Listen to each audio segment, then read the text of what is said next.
آج تم ترانے پڑھتے ہو، پاک سر زمین شاد باد، کشور حسین شاد باد، تو نشان عزم عالی شان ارض پاکستان، اور پھر کہتے ہو قوت اخوت عوام، قوم ملک سلطنت پائندہ تابندہ باد۔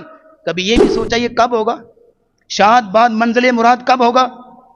کشور حسین شاد باد کب ہوگا؟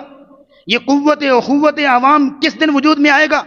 تو نشان عزم عالی شان ارض پاکستان، یہ کب بنے گا ارض پاکستان؟ نشان عزم عالی شان کب بنے گا؟